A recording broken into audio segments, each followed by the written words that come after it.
July 25, 1944. 9:38 in the morning. The wheat fields south of the Perrier-Saint-Lô road, in the Normandy region of France.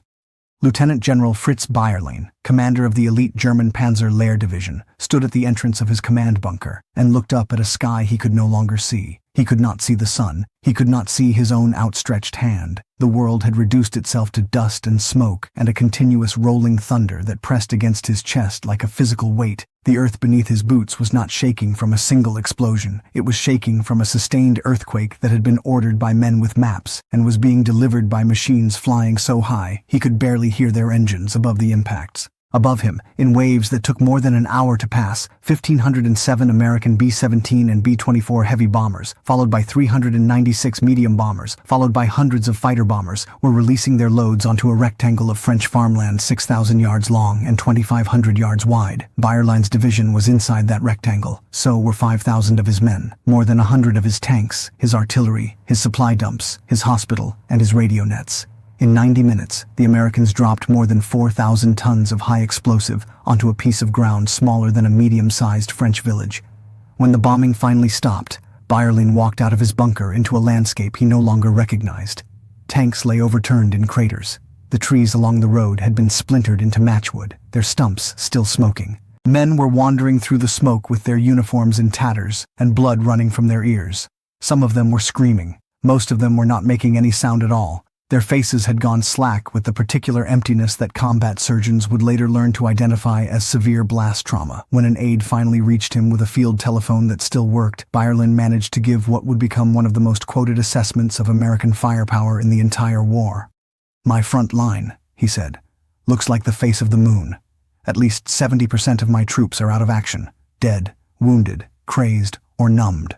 Panzer Lehr had been one of the most lavishly equipped armored divisions in the German army. It had been Adolf Hitler's personal showpiece. It had been built around veteran instructors from the German armored warfare schools, men who had taught the doctrines that conquered France in 1940 and rolled across Russia in 1941. In 90 minutes of American bombing, more than half of it had simply ceased to exist, and the bombing had only been the prelude. Behind the explosions, 4 American infantry divisions and 2 armored divisions were now moving forward, and the gap they were about to tear in the German line would not close until the German army had been driven out of France entirely. What happened at Saint-Lô that morning was not an accident of one battle. It was the visible expression of something that German commanders, in the privacy of prisoner-of-war interrogations and the long, quiet evenings of their post-war memoirs, would spend the next 3 decades trying to understand. And it raised a question that historians have been wrestling with ever since. Because the same German officers who described American infantry in language usually reserved for natural disasters described their British, Canadian, French, and Polish counterparts in very different terms: professional, competent, skilled, methodical, brave. The British, in particular, were respected, but the Americans were feared. There is a difference between those two emotions, and it is not a small one. Respect is what a craftsman has for another craftsman. Fear is what a man has when he no longer knows what is about to happen to him. This is the story of why German soldiers came to fear American infantry in a way they never quite feared anyone else. It is the story of how an army that had embarrassed itself in the Tunisian hills in February of 1943, an army that German generals had dismissed as soft, untrained, and incapable of sustained combat, became, in less than 2 years, the force that no German unit could reliably stop. It is the story of what changed in the American military between Kasserine Pass and Saint-Lô, and it is the story of why the British Army, fighting the same enemy on the same continent at the same time, never produced quite the same effect on the men they were trying to kill. To understand why the Germans came to fear the Americans, you have to begin with how confident they had been that there was nothing to fear at all. In 1939, the United States Army ranked 19th in the world, smaller than Romania, smaller than Portugal. Their equipment was outdated. Their officers were inexperienced. German intelligence dismissed them as soft, amateur, incapable. Hitler could not imagine fearing a mongrel nation corrupted by jazz and Hollywood. Rommel expected to crush them, as he had crushed the British in the desert. When American forces first met the Wehrmacht in combat, the Germans were proved right. The Americans were, in fact, exactly as incompetent as German intelligence predicted. What it failed to anticipate was how quickly that would change. February 14, 1943. The eastern dorsal of the Atlas Mountains, in the central spine of French-controlled Tunisia. Just before dawn, the lead elements of the German 10th and 21st Panzer Divisions, supported by elements of the Italian Centauro Armored Division, crossed their start lines and rolled westward into the positions held by the American II Corps. The operation had been planned by Rommel personally, and it was designed to inflict a sharp, demoralizing defeat on the inexperienced Americans before they could be reinforced or properly trained. Rommel did not expect to break through to the Mediterranean. He did expect to give the Americans a humiliating bloody nose. He got something better than that. The American commander of II Corps was Major General Lloyd Fredendall, a man whose name has since become a kind of shorthand in American military education for everything a senior commander should not do. Fredendall had spent the weeks before the German attack constructing an elaborate underground command bunker, dug into a hillside 70 miles behind the front line, by combat engineers who should have been preparing defensive positions for the troops. He had scattered his divisions across a 30-mile front in penny packets, with no coherent plan for mutual support. He had communicated with his subordinates through a private code that he himself had invented and that none of them fully understood. He had referred to his major units in radio traffic by nicknames, calling infantry walking boys and tanks elephants, that German radio intercept operators decoded within hours of his first transmission. He almost never visited his frontline units. He almost never met his junior commanders.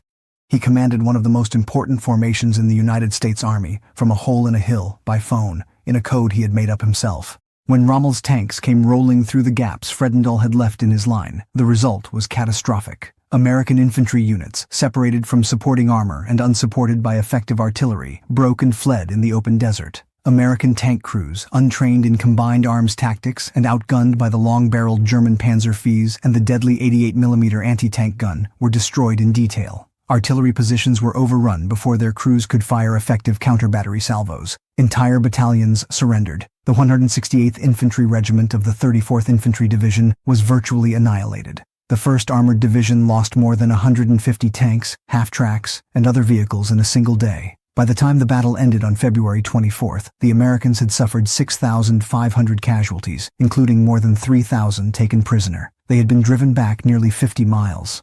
They had lost equipment worth tens of millions of $1943. Major General Omar Bradley, who would later command the largest American field force in history during the invasion of France, would call the Battle of Kasserine Pass probably the worst performance of U.S. Army troops in their entire history. It was a fair assessment, and a generous one. The Americans had not just lost, they had lost in almost every category in which a modern army can lose. Leadership had failed, doctrine had failed, equipment had been used incompetently, coordination between branches had collapsed, communications had been a joke, logistics had been an afterthought, morale had cracked. The Germans had executed their plan with the kind of brisk professional efficiency that the Wehrmacht had been displaying since 1939, and the Americans had responded like the amateurs they essentially were. For Rommel, the battle confirmed everything he had read in the intelligence summaries. The Americans were brave individually, he wrote to his wife the night after the breakthrough, but they had no idea how to fight as an army. Their officers were ignorant, their tactical handling was hopeless, their equipment was lavish, but their use of it was childish. They would need years, he predicted, to develop into the kind of professional opponents that the British had eventually become in the desert.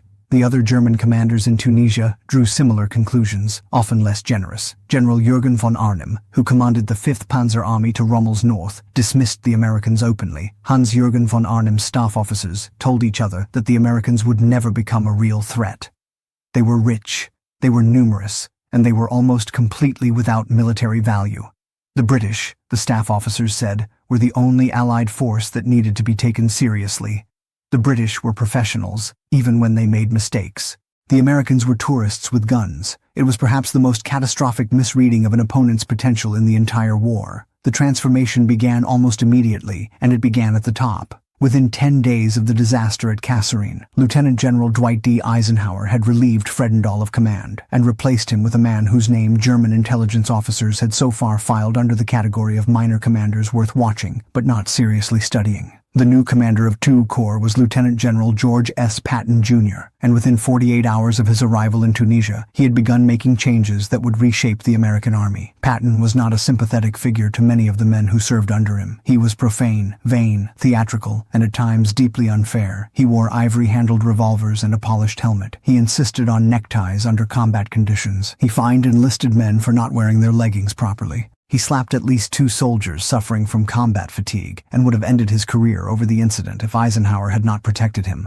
But Patton understood something about war that Fredendall had never grasped and that few of his contemporaries in any army fully appreciated. He understood that aggressive, unrelenting offensive action, pressed at all times, in all weather, in all conditions, broke an opponent's will faster than any other approach, and that the side that imposed the pace of the battle generally won it. He also understood that the American Army's principal problem at Kasserine had not been the equipment or the men. It had been the institutional unwillingness to demand professional standards under stress. Within a week, he was requiring his officers to wear helmets, ties, and polished boots at all times. Within 2 weeks, he was personally driving to forward positions and dressing down commanders who had failed to maintain proper security or coordinate with adjacent units. Within 3 weeks, he had relieved a dozen senior officers and promoted aggressive younger men to fill their positions.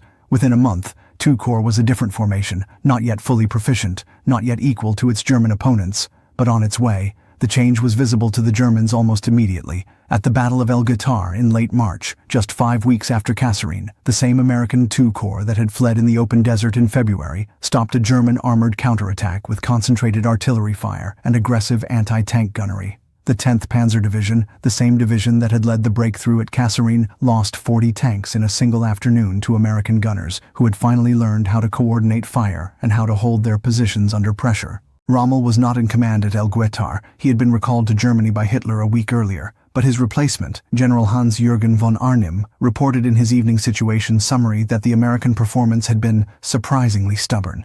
It was, by the standards of German military correspondence, an unusually generous adjective, but the deeper transformation was happening in places that the Germans could not yet see. The American army had something that the German army did not have, and the difference would gradually become decisive. It had an institutional culture that treated failure as a learning opportunity rather than as a permanent verdict on the men involved. After Kasserine, the United States Army did not retreat into denial or finger-pointing. It established systematic review boards. It rotated officers between combat commands and training assignments so that the lessons of one battle could be folded into the curriculum of the next. It produced detailed after-action reports, what would later be called lessons learned documents, and distributed them throughout the force. It pushed responsibility downward, encouraging junior officers and senior NCOs to take initiative without waiting for orders that might never come. It rewarded successful improvisation and punished only the failure to try. The German army, by contrast, had a culture that had grown around individual brilliance. Its officers were superbly trained. Its tactical doctrine was excellent.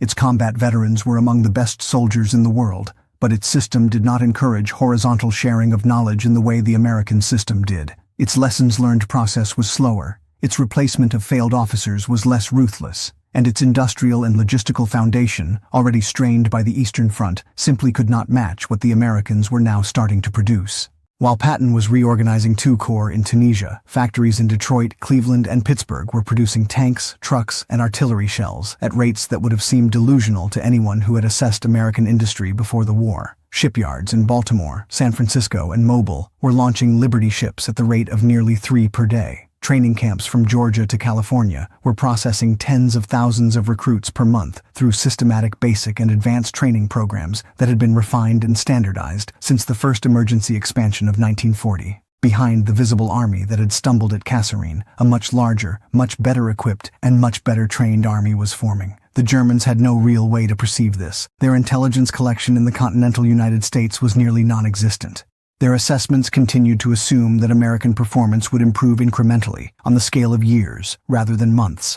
When American forces under Patton landed in Sicily in July of 1943 and drove across the island in a campaign that featured aggressive armored thrusts, amphibious flanking landings, and unusually rapid tempo, German commanders attributed the result to Italian collapse rather than American competence. When American forces fought through the mountains of southern Italy in the autumn of 1943 against some of the most ferocious German defenses anywhere in the war, German assessments described them as still raw and as benefiting from overwhelming material superiority rather than from skill. The pattern of underestimation persisted long after the underlying reality had begun to change. It would not survive the summer of 1944.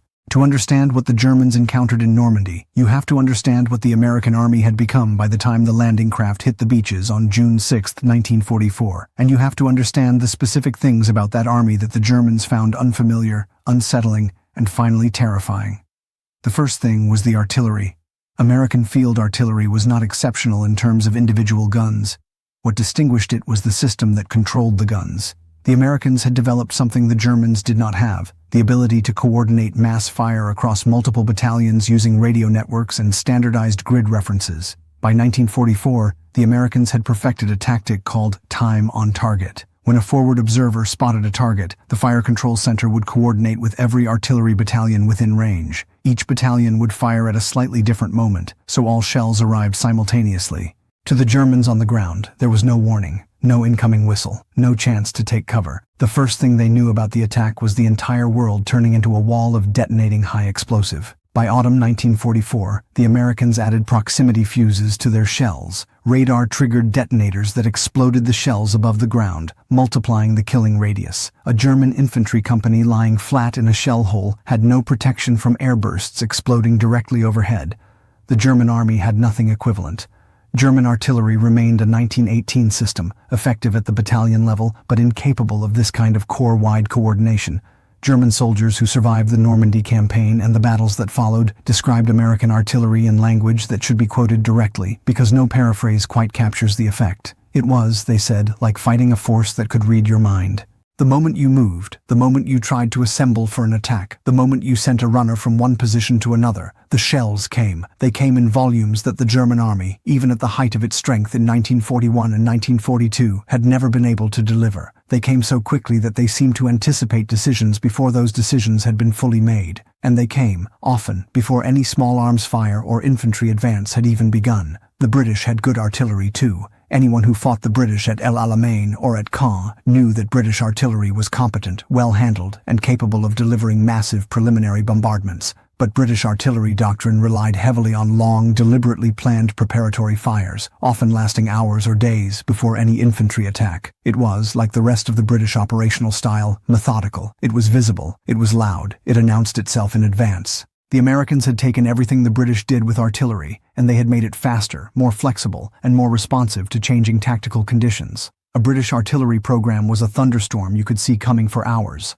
An American TOT was a lightning bolt out of a clear sky. The second thing about the American army that disturbed German commanders was the air-ground integration. By the summer of 1944, the United States Army Air Forces and the Royal Air Force together had achieved something close to complete air superiority over Western Europe during daylight hours. German fighter pilots could still fly, German airfields could still operate, but the daylight skies over the battlefield belonged to the Allies, and the Americans had developed a system for translating that air superiority into immediate, decisive battlefield effect.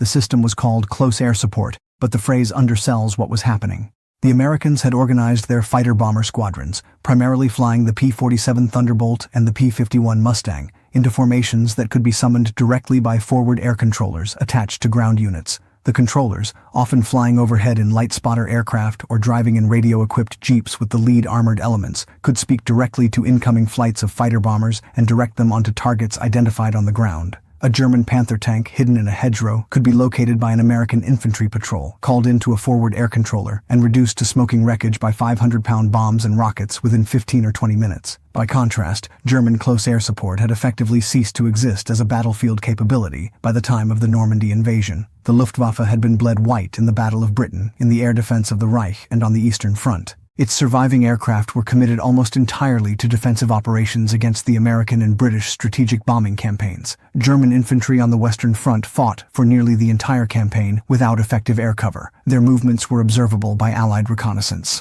Their daylight road movements were suicidal. Their fuel supplies were destroyed by air attack faster than they could be replaced. Their tanks could not maneuver freely in open ground because they would be spotted and destroyed within minutes. They moved at night, in fog, in rain, in any condition that grounded Allied aircraft, and they suffered enormously the moment the weather cleared. What this meant on the ground, from a German infantry perspective, was that they were fighting an enemy who could see everything they did and respond with overwhelming firepower from multiple dimensions almost instantly. American infantry, when they encountered resistance, did not necessarily push through with their own weapons. They radioed for artillery, they radioed for fighter bombers, they radioed for tank support. The actual rifleman versus rifleman duel, the test of individual infantry skill and courage that had been the heart of German tactical doctrine since the First World War, was something the Americans tried, whenever possible, to avoid. They did not fight the German way because they did not have to. This was, in some respects, unfair. It was certainly not chivalrous. It was profoundly demoralizing to face. A German infantryman in 1917, fighting Americans in the Argonne, might have died. but he died in a battle where his individual skill and courage had a chance to matter.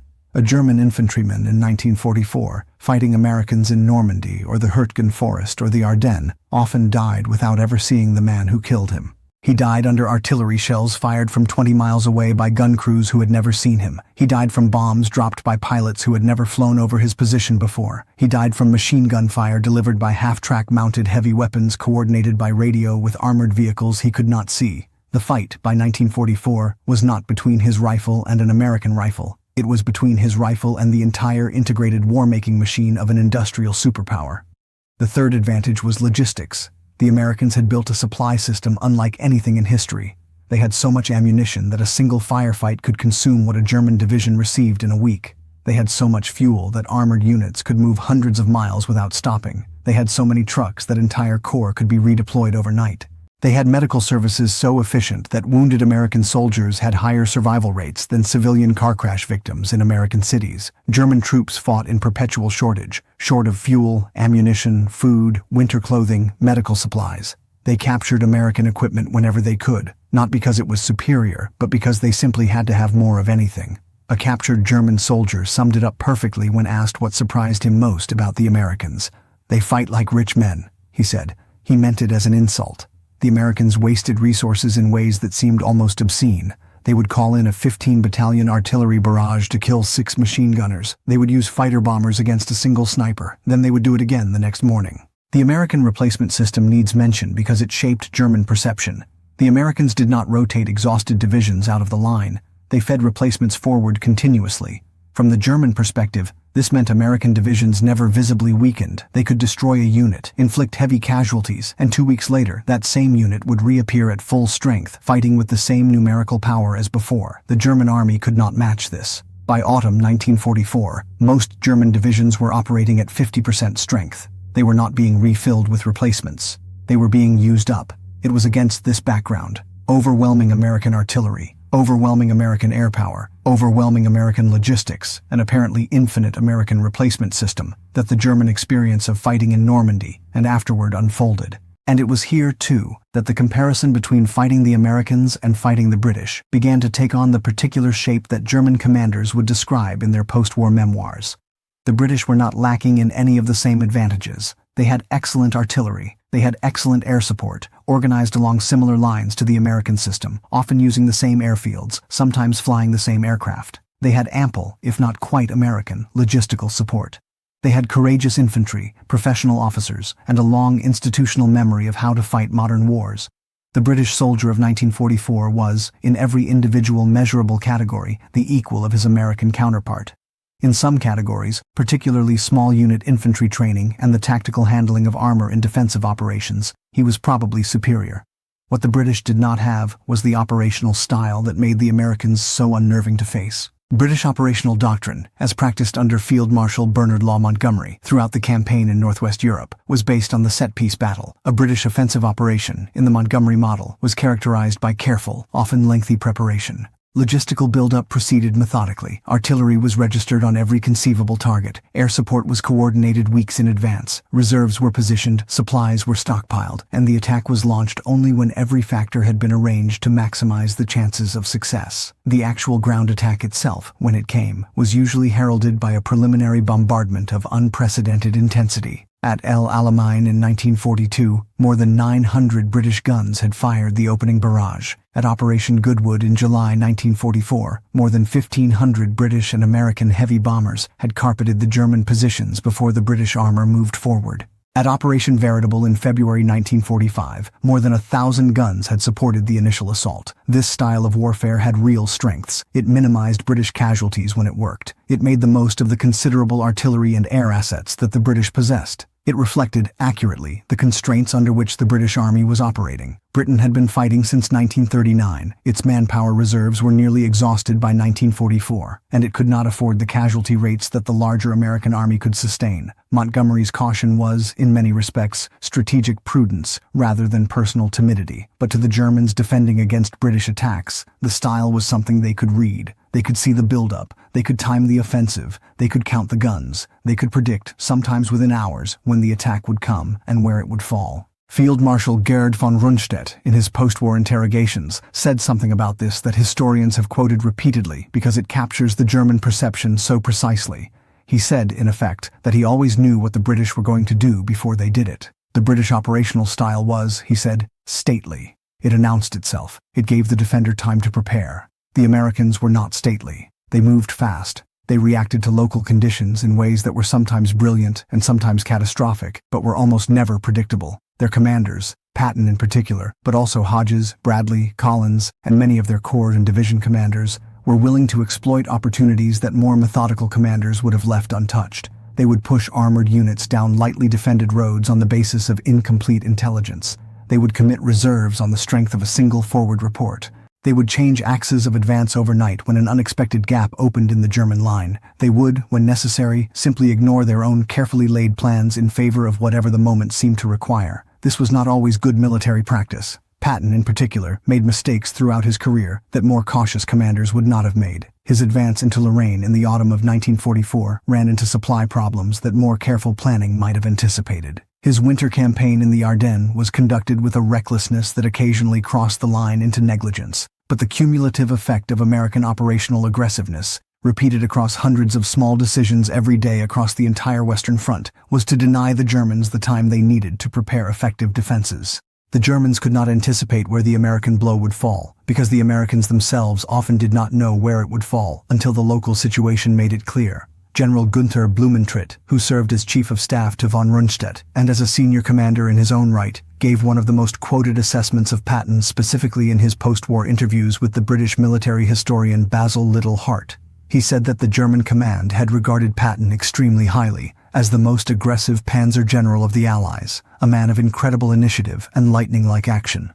Blumentritt compared Patton favorably to General Heinz Guderian, the father of the German armored warfare doctrine, and said that Patton had improved on Napoleon's principle of speed and more speed. It was an extraordinary tribute from a man whose army had been destroyed in part by Patton's operations, and it captured something the Germans could not say of Montgomery or any other British commander, however much they respected them. The Americans had produced a commander who fought the way the Germans themselves had fought in 1940, and now, in 1944, did not have the resources to fight any longer. Von Rundstedt admitted in his own post-war debriefings that his entire strategic plan in Normandy had been built around this asymmetry. He had committed the bulk of his armored reserves, 6 of the 7 panzer divisions deployed to Normandy, including the formidable Panzer Lehr and the fanatical 12th SS Panzer Division, against the British and Canadian sector around Caen. The reason, he said, was partly that the terrain east of Caen was more suitable for armored operations than the Bocage country to the west. But the deeper reason was that the British attacks could be foreseen and counterattacked methodically. The American attacks could not. He could not concentrate his reserves against the Americans because he did not know where they would strike, and when they did strike, they exploited their successes so quickly that conventional counterattack timelines were already obsolete by the time he could issue orders. He chose to screen the Americans with infantry and to throw his armor against the British, accepting heavier losses in the British sector in exchange for the predictability that allowed him to react at all. This was a strange compliment to pay an enemy. It amounted to saying that the British were so reliable, so professional, so well-handled, that you could plan your entire defense around their predictability. And it amounted to saying that the Americans were so unpredictable that you had to leave a thin screen against them and pray. It requires context. German generals writing memoirs had incentives to explain defeats by external circumstances. Praising Patton and criticizing British caution were ways of shifting blame. But the reality is, the British faced heavier German armor on ideal defensive terrain. Their manpower was exhausted from years of fighting. They could not sustain American casualty rates. British and Canadian forces bled to pin German armor down while the Americans prepared their breakout. They were not less courageous or skilled. They simply operated under constraints the Americans did not face. But German generals, when asked which Allied force they feared, did not cite constraints. They described the Americans. The terrain east of Caen, where the British were fighting, was open and rolling, country that German armored doctrine knew how to defend. The terrain west of Caen, where the Americans were fighting, was the Bocage. The Bocage was a landscape of small fields, separated by hedgerows that were not hedges in any conventional sense. The hedgerows were earthen ramparts, sometimes 4 or 5 feet high, topped with dense tangles of trees, vines, and brush that had been growing for centuries. Each field was a fortress. Each hedgerow was a defensive line. Tanks could not push through them. Infantry could not see through them. The Germans had taken positions in the hedgerows and had turned every field into a kill zone covered by machine guns and mortars firing from invisible positions. For the first 6 weeks after D-Day, the American advance through the bocage was a slow, grinding, bloody slog that pinned units down for days, over a few hundred yards of ground. Casualty rates in some American infantry divisions exceeded the rates of Pacific Island fighting. The 90th Infantry Division in particular suffered so heavily that it had to rotate through almost 100% personnel turnover in some battalions. American officers began calling the campaign the Battle of the Hedgerows, and they began to wonder privately whether the breakout would ever come. Then the Americans did something the Germans had not anticipated. They redesigned their tanks. A sergeant in the 102nd Cavalry Reconnaissance Squadron named Curtis Cullen had been watching American tanks try to crash through hedgerows for weeks. The standard technique was to drive a Sherman tank up to a hedgerow at full throttle and try to break through. The result was almost always that the tank reared up, exposing its thinly armored belly to the German anti-tank guns positioned in the next hedgerow, and was destroyed. Cullen came up with an idea. He took scrap steel from the German beach obstacles that had been demolished on D-Day and welded it into a set of forward-pointing prongs attached to the front glacis of a Sherman tank. The prongs caught the base of the hedgerow earthen rampart and tore through it instead of climbing over it. A tank equipped with the prongs could push directly through a hedgerow in seconds, with its hull armor pointed forward, the way it had been designed to fight. The American command structure, when shown a demonstration, made an institutional decision that would have been almost impossible in the German army. They ordered the prongs adopted immediately and put into production on a massive scale, using captured German beach obstacles as raw material. Within weeks, more than half of the American Sherman tanks in Normandy were equipped with Cullen hedgerow cutters. The tactical problem of the bocage had not been solved by senior commanders, by doctrinal experts, or by the planning staffs at higher headquarters. It had been solved by a sergeant in a cavalry unit, and his solution had been adopted across an entire field army in a matter of days. This kind of bottom-up innovation, formally encouraged and rapidly disseminated through the force, was something German officers found genuinely difficult to understand. The German army's doctrinal development was top-down, formal, and slow. The American army's was, by 1944, increasingly bottom-up, informal, and fast. The Cullen hedgerow cutter was not the only example. Throughout the campaign in Northwest Europe, Americans modified their equipment, their tactics, and their procedures in ways that were not strictly authorized but were tolerated, and then, frequently, adopted as standard. They jury-rigged radio antennae. They up-armored their tanks with sandbags and concrete. They added field-expedient weapons to vehicles that had not been designed to carry them. They invented new ways to coordinate with the air units overhead and the artillery units behind. Each individual innovation was small. The cumulative effect was that the American Army of August 1944 was different, measurably, palpably different, from the American Army of June 1944, and the German army it was now fighting had not had time to adjust to either version. When Operation Cobra opened on July 25, 1944, the operation with which this story began, what the Germans experienced was the cumulative product of all of these changes.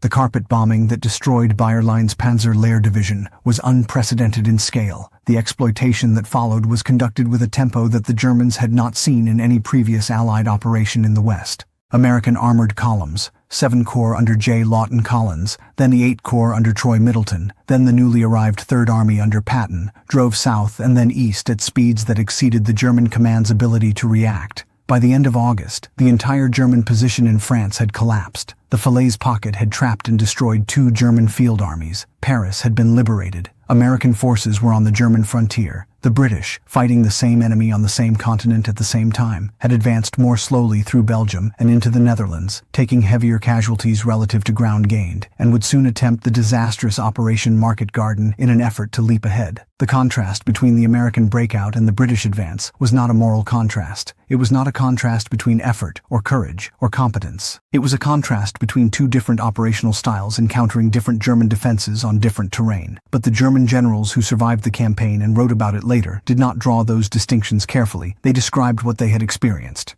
They had experienced the British as predictable and the Americans as unpredictable, the British as cautious and the Americans as aggressive, the British as fighting the way the Germans expected and the Americans as fighting in a way the Germans had not seen before.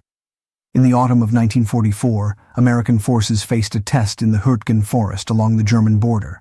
The terrain was dense, dark, fortified.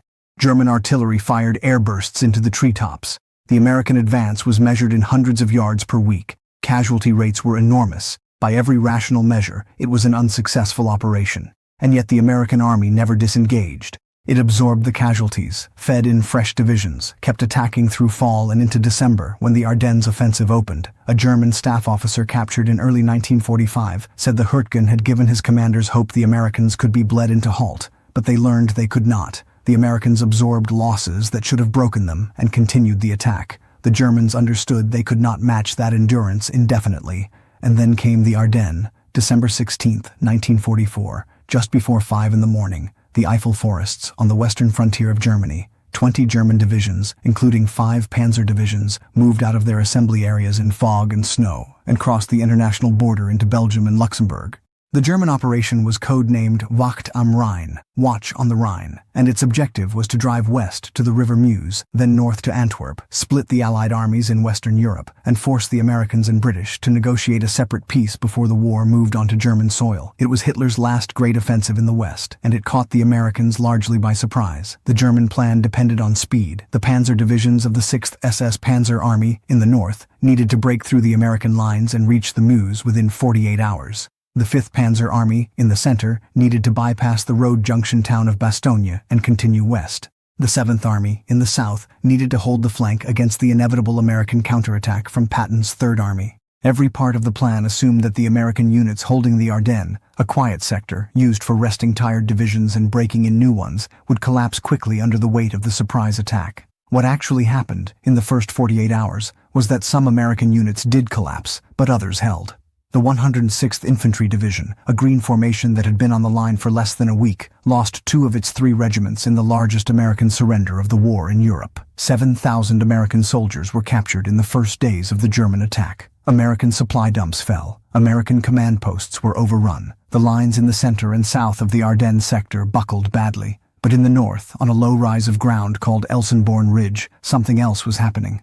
The American 99th Infantry Division, another green formation that had been on the line for only a few weeks, was directly in the path of the 6th SS Panzer Army's main effort. The 99th was outnumbered by more than 3 to 1. Its units were dispersed across a wide front.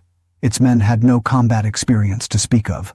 By every reasonable expectation, the 6th SS Panzer Army should have rolled over the 99th in a single morning. It did not. What it encountered instead was the cumulative weight of everything the American army had built since Kasserine. The 99th Infantry Division did not break. Its component battalions, the 393rd, the 394th, the 395th Infantry Regiments, gave ground stubbornly, often in small groups, holding crossroads and villages and patches of forest with combinations of small arms fire, anti-tank guns, and improvised ambushes. When they fell back to positions where the American 2nd Infantry Division, a more experienced unit, was preparing a defense. And behind both of those divisions, on the high ground around Elsenborn, American artillery was massing. Over the 5 days that followed, American artillery on Elsenborn Ridge fired one of the largest concentrations of indirect fire support delivered by any army at any time in the Second World War. Multiple battalions of corps and divisional artillery, integrated through fire direction centers using radio coordination and forward observer teams, delivered continuous time-on-target fire missions against the advancing German armored columns. Every approach to the ridge was registered. Every road junction was pre-targeted. Every attempt by the 12th SS Panzer Division, Hitlerjugend, and the 1st SS Panzer Division, Leibstandarte Adolf Hitler, to push armor forward was met by walls of high-explosive fire that arrived without warning and exploded above the heads of the German troops who were trying to advance. The 6th SS Panzer Army never broke through Elsenborn Ridge. Its lead elements were stopped, then pushed back, then ground down. The northern shoulder of the German offensive failed in the first week against a green American infantry division supported by overwhelming American artillery. The German plan, which had depended on rapid penetration in the north to outflank the American First Army, was already failing by December 21st, less than a week into an operation that was supposed to take 3. The Germans did not stop trying. The 5th Panzer Army, in the center, was making better progress. It had broken through the lines of the 106th Division. It had encircled the road junction at Bastogne, where the 101st Airborne Division and elements of the 10th Armored Division had taken up defensive positions, and it was driving its lead armored columns westward toward the Meuse, with the goal of crossing the river and continuing toward Antwerp. Bastogne, in the days that followed, became a symbol of something that German commanders, watching from outside the perimeter, found difficult to explain. The town was surrounded, it was outnumbered, it was poorly supplied, its defenders were paratroopers, support troops, engineers, and tank crewmen. A heterogeneous collection of units that had been thrown together in the emergency. By every conventional measurement, Bastogne should have fallen within a few days. It did not fall at all. When the German commander outside Bastogne sent in a formal demand for surrender on December 22nd, the acting commander inside the perimeter, Brigadier General Anthony McAuliffe, sent back a single-word reply that has been remembered ever since. He said, "Nuts." The Germans, when the reply was delivered, took some time to understand what it meant. When they understood that the Americans were not going to surrender. They understood also that they were not going to take the town. Patton's Third Army, meanwhile, was performing the kind of operation that German staff officers had described, before the war, as physically impossible.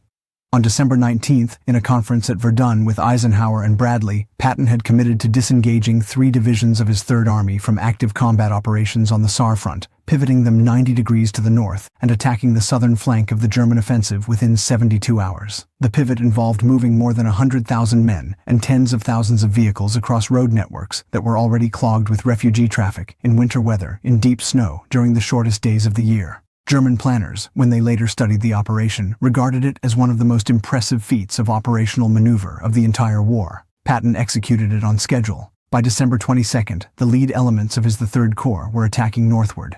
By December 26th, the lead element of the 4th Armored Division had broken through the German encirclement around Bastogne and re-established the corridor to the town. The Germans never recovered. The weather cleared on December 23rd, and Allied air power, both American and British, began destroying German columns wherever they were exposed on the roads. The advance to the Meuse stalled. The fuel reserves on which the offensive depended ran out. The 2nd Panzer Division, which had been the lead unit of the 5th Panzer Army's drive, was destroyed near Selles, 4 miles short of the river it had been ordered to cross. By mid-January 1945, the bulge had been pinched off, the original lines had been restored, and the German army had lost its last operational reserve in the west. The Battle of the Bulge, more than any other engagement of the campaign, demonstrated what the Americans had become. They had been surprised, badly surprised, by an attack they should have anticipated. They had taken heavy casualties. They had lost ground, equipment, and prisoners on a scale they had not experienced since 1942. And then they had recovered, in a matter of days, faster than any German planner had thought possible. They had held the critical ground. They had massed overwhelming firepower. They had executed counter-offensive maneuvers that would have been considered audacious in any other army in the world. They had finished the battle with the same divisions that had started it, fed through the replacement system, and the German army that had attacked them was finished as an offensive force. It was not lost on the German officers who survived the war that the Bulge had been fought almost entirely by American forces. The British had played supporting roles, particularly Montgomery's 21st Army Group on the northern flank of the Bulge, and there had been hard feelings about the question of command arrangements during the crisis. But the actual ground combat, Elsenborn, St. Vith, Bastogne, the counterattacks across the Sauer River, the destruction of the German spearheads near the Meuse, had been an American battle. It had been fought with American men, American artillery, American tanks, American aircraft, and the American operational style that German commanders had come to recognize and to fear. In the months that followed, as the war moved into Germany itself, the German testimony about American forces became increasingly direct. General Hasso von Manteuffel, commander of the 5th Panzer Army during the Bulge, became one of the most prolific German military commentators after the war. In essays and interviews stretching over the next 20 years, he described the American army in terms that revealed both his professional respect and his lingering bitterness. The Americans, he said, had built an integrated war machine that combined firepower, mobility, and flexibility in proportions that no other army of the period had achieved. Their infantry was, individually, not as well trained as the German infantry of 1940 or 1941. Their tank crews were, individually, not as skilled as the panzer crews of the early war. Their officers at the company and battalion level made more tactical mistakes than their German counterparts and learned from each one. But the system within which they operated multiplied their effectiveness by factors that the German army could not match. Manteuffel also said something that captured the essential German fear of the Americans precisely. He said that the Americans were dangerous because they did not know what they could not do. A more experienced army, an army that had been fighting longer, would have understood the conventional limits of operational maneuver, would have respected the proper procedures, would have followed the doctrinal expectations. The Americans, Manteuffel said, did not always know these things, and as a result, they did things that the German army would have considered impossible. They moved corps-sized formations across hundreds of miles in days. They committed armor on terrain that German doctrine considered unsuitable. They launched attacks with insufficient preparation. They sustained operations under conditions that should have broken them, and they kept doing these things over and over, until the Germans, who had begun the war as the most adaptable army in the world, found themselves consistently outpaced by an enemy that fought according to no recognizable doctrinal pattern. Mellenthin said the Americans' advantage was material. They could fight with a profligacy no European army could match, but he conceded they used that superiority with tactical competence that improved continuously, becoming an army that combined material power with skill in ways the German army never had. Bauck noted American extraordinarily aggressive tactical handling. Kasserine described the Americans as the most difficult opponents he faced because of their tactical adaptability. But none of these officers described the British in the same language of unsettled fear. The British were professionals the Germans believed they understood. The Americans were not. This is not, ultimately, a story about courage. It is not a story that argues American soldiers were braver than British soldiers, or that the British fought less effectively than the Americans. Individual courage was approximately constant across the Allied armies in Northwest Europe. British paratroopers at Arnhem fought one of the most desperate engagements of the entire war, holding a perimeter against overwhelming German armored opposition until they had almost nothing left to fight with. Canadian infantry at the Falaise Gap and in the Scheldt estuary endured casualty rates that compared with the worst of the First World War. The Polish 1st Armored Division, fighting alongside the Canadians on the closing flank of the Falaise Pocket, held its position on Mont Ormel, what the Poles still call the Mace, against repeated German breakout attempts that were trying to escape encirclement. These were not lesser troops, and the German officers who fought against them knew it. What the story is about is operational and systemic difference. The Americans had built by 1944 an integrated combat system: artillery, air power, logistics, tactical flexibility, institutional learning, replacement and training pipelines, and aggressive operational doctrine that other Allied forces had built in pieces, but not in the same combinations. The British had excellent artillery and excellent infantry, but operated within a manpower and casualty constraint that the Americans did not face. The Canadians fought with great effectiveness, but were tied to British operational doctrine and command. The French and Polish units in the campaign were small in numbers, fought with great determination, and made significant contributions, but they were not in a position to set the operational pace. The Americans were. This was a strange thing to happen, and it happened in a strange way. The American Army of 1939, ranked 19th in the world, did not look like an army that could produce within 5 years the force that frightened German generals into the eloquent confessions that fill their post-war writing. It was the institutional culture, the political and industrial mobilization, and the operational doctrine that emerged during the war itself that produced the transformation, and it produced it not by improving slowly, but by improving in ways that compounded, each piece of the system making the other pieces more effective, until the cumulative whole exceeded anything the German army had imagined it would have to fight. The German officers who described American forces to interrogators in 1945 and 1946 had motivations beyond pure observation. They were explaining their own defeat. They were seeking sympathy from their captors. But the pattern of testimony was consistent across many sources and contexts. The Americans were feared. The British were respected. There is a difference. Respect is what one professional has for another professional. Fear is what someone feels when they no longer know what is coming. The army the Germans encountered was not the army that fled Kasserine in February 1943. It was an army transformed by Patton, by Bradley, by Eisenhower, by hundreds of officers who demanded professional standards under pressure, and by hundreds of thousands of ordinary Americans who learned how to fight while they were fighting. They were not supermen. They were still ordinary people from farms and factories across a vast continent. But they had built around themselves an army that fought better than any army the German military establishment had faced, and they had done it faster than anyone in German high command believed possible. By April 1945, the Germans were finished as a fighting force. The reserves were gone. The fuel was gone. The will to continue was gone. Cities surrendered without resistance. What remained was fragments. Hitler Youth, old men, anti-aircraft crews fighting as infantry, held together only by the threat of execution. The men who had fought their way from the Tunisian beaches to the heart of Germany did not, by and large, think of themselves as having done anything extraordinary. They had done what they were asked to do. They had improved as they went. They had buried friends, written letters home, eaten cold field rations in the rain, and survived because their luck had held longer than other people's luck. The institutional achievement was visible only at the highest levels of command, where the cumulative result of the previous 3 years of mobilization, training, and combat experience could be perceived as a whole. At the level of individual soldiers, what had happened was simply that they had grown up while they were fighting a war. The German testimony about American forces emerged slowly. Interrogation transcripts were classified.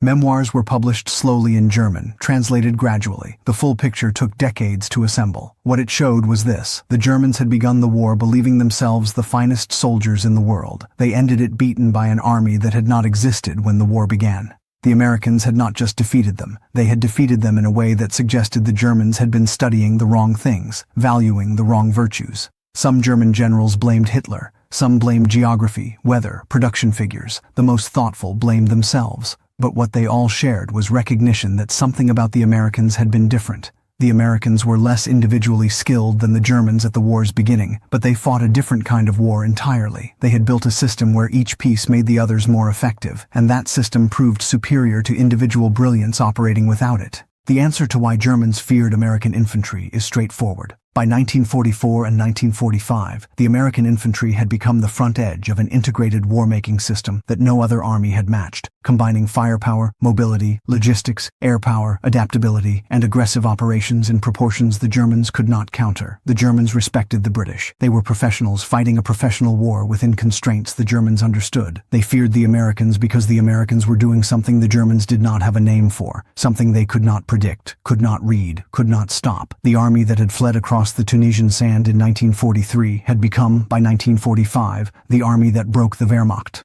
Not the only army that broke the Wehrmacht. The Soviets had been doing the larger share of that work on the Eastern Front since the summer of 1941, at a cost in lives that the Western Allies never approached. But the army that broke the Wehrmacht in the West, the army that drove the German forces out of France in 4 months and out of the Reich itself in 9, the army that the men who had built it would not have recognized if they could have seen it from the perspective of 1939, when they had ranked 19th in the world, and the German General Staff had filed them in the category of opponents not seriously worth studying. The transformation had not been magical, and it had not been the work of any single individual or decision. It had been the slow, cumulative work of an entire society mobilizing for war. The factories, the training camps, the staff colleges, the engineers, the medical services, the postal system, the cooks, the truck drivers, the supply clerks, the riflemen, all working at the same time, all learning at the same time, all improving at the same time. It had been the work, finally, of ordinary people doing what was asked of them, and doing it well enough and long enough that the men sent to kill them ran out of the resources, the time, and finally the will to continue. The German generals who survived the war and wrote about what they had experienced did not need to be flattered into their assessments. They had every professional and personal reason to minimize the achievement of the army that had defeated them, that they did not, that they instead described American forces in the language of admiration tinged with continuing professional alarm, is itself one of the strongest testimonies any defeated army has ever given about the army that beat it. The men who had been beaten described their conquerors. They described them carefully and at length and in many different voices and across many different memoirs. They described an enemy that had been new in the world, an enemy whose particular combination of strengths had not been seen before, an enemy who fought according to a logic that they had not entirely understood until it was too late. They described, in other words, the American army of the Second World War. That is the army the Germans feared, and that is why they did not feel quite the same way about anyone else. If you found this story useful, please take a moment to hit the like button. It genuinely helps the algorithm surface this kind of history to more viewers. If you would like to see more deep dive accounts of the Second World War and the people who fought it, subscribing means you will not miss the next one.